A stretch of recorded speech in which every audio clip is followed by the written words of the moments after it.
তো hello guys, welcome to our channel STN educational academy. তো আজকে আমার প্রথম ব্লগ, আর আমি প্রথম ব্লগে তোমাদের স্বাগত জানাচ্ছি। আজ আমি বাংলার কথা সাহিত্য বইটি থেকে একটি কবিতা আমার সোনার বাংলা সারমর্মসহ বোঝাতে চলেছি। আর এই কবিতাটি রচনা করেছেন কবিগুরু রবীন্দ্রনাথ ঠাকুর। তো চলো শুরু করা যাক। প্রথমে কবি পরিচিতি থেকে শুরু করছি।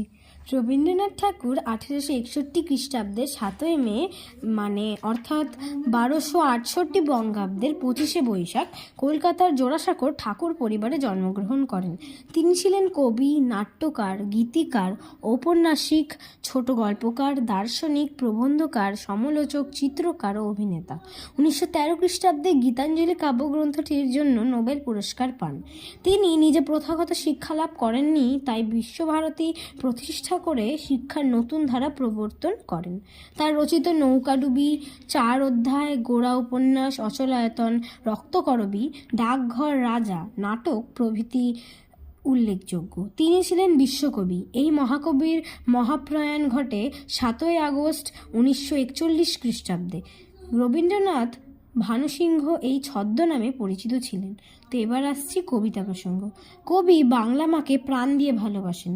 তিনি সুখে সুখে সুখ, দুঃখে দুঃখ অনুভব করেন এই বাংলাকে নিয়ে।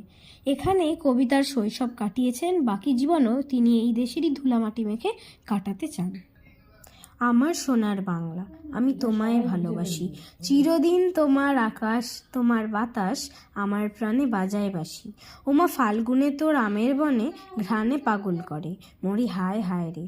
তো এখানে কবি বোঝাতে চাইছেন তার এই বাংলা মাটি, তার এই মাতৃভাষার এই মাটি সোনার বাংলা, তাকে তিনি অনেক ভালোবাসেন।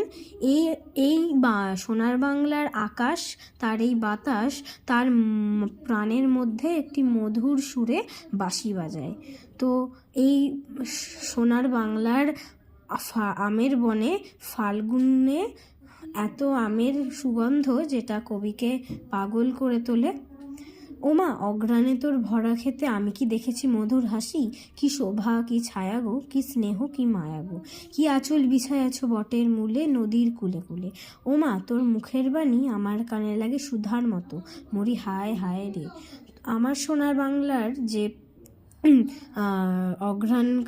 অঘ্রাণ মাসের যে ক্ষেত, সেখানে দেখা যায় কবি অনুভব করেছেন যে মা লক্ষ্মী তার ধানের ছড়া বা তার ধানের সম্ভার নিয়ে মধুর হাসি হেসেছে।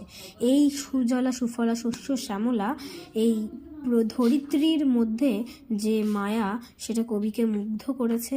কি আঁচল সোনার বাংলার এই বটের মূল ছড়িয়েছে নদীর কুলে কুলে, নদীর আশেপাশে দিয়ে কি বট গাছের যে মূল ছড়িয়ে আছে সেটা কবিকে মুগ্ধ করেছে। তো কবি তার মায়ের তার সোনার বাংলার মুখের বাণী, তার এই মুখের বাণীগুলো তার কানে খুব ভালো লাগে, তাই জন্য তিনি পাগল হয়ে পড়েছেন, মরি হায় হায় রে।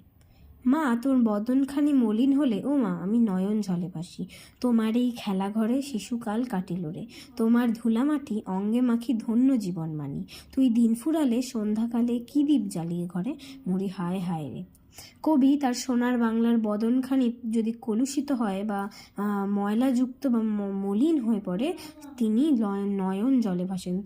তার কষ্ট হয়, যেমন একটি বাচ্চা তার মায়ের দুঃখ দেখলে নয়ন জলে ভাসেন, তেমন। কারণ তিনি এই শিশুকাল কাটিয়েছে এই খেলাঘরে, তার ধুলামাটি অঙ্গে মেখে তার সারা জীবন কাটিয়েছে এবং কাটাতে চায়। তারপরে তিনি সন্ধ্যাকালে দেখেছেন তার মা এই সোনার বাংলা এই বিভিন্ন উৎসব পার্বণে জ্বলে উঠেছে দ্বীপের সাহায্যে, দ্বীপের আলোয় আলোকিত হয়েছে চারিদিক। তখন খেলাধুলা সকল ফেলে ও মা তোমার কোলে ছুটে আসি। ধেনু চড়া তোমার মাঠে, পাড়ে যাবার খেয়া ঘাটে, সারাদিন পাখি ডাকা ছায়ায় ঢাকা তোমার পল্লী বাটে, তোমার ধানে ভরা আঙিনাতে জীবনের দিন কাটে। তখন খেলাধুলা সকল ফেলে মায়ের কাছে ছুটে আসে। মায়ের এই আলো দিয়ে আলোকিত করা পরিবেশে তিনি ছুটে আসেন তার সকল খেলাধুলা ফেলে। তারপরে এই ধেনু চড়া, যেখানে গরু বাছুর সবাই চড়ে সেই মাঠে, তারপরে সেখানে যাওয়ার খেয়াঘাট, যে সেখানে তিনি দৌড়ে যান, ছুটে যান। সারাদিন পাখি ডাকা ছায়ায় ঢাকা তোমার পল্লী বাটে, সেখানে তিনি সারাদিন সেই পাখিতে ডাকে, যেখানে আর গাছপালা দিয়ে যেই ঢাকা পরিবেশ, সেখানে তিনি জীবনের দিন কাটান। এবং তিনি তার উঠোনে, যেই বাংলা সোনার বাংলার যে ধানে ভরা উঠোন, ধানে ভরা ক্ষেত, সেখানেও তার জীবনের দিন কাটে। ওমা তোমার আমার যে ভাই তারা সবাই, ওমা তোমার রাখাল তোমার চাষি। এই প্রকৃতির যে চাষিরা, প্রকৃতির যে সম্বলরা, যারা এই পুরো ভারতের খাবার বা খাদ্য ব্যবস্থার মূল প্রধান, তারা সবাই তো কবির ভাই, তারা সবাই কবির আপন, তার আত্মীয়। আর সেই রাখাল চাষিকেই তিনি এখানে তুলে ধরেছেন। তো আজকে আমি এখানেই শেষ করছি আমার সারমর্ম। ভালো লেগে থাকলে লাইক, শেয়ার, সাবস্ক্রাইব, কমেন্ট করে দেবেন। তো আজকে এখানেই শেষ করছি।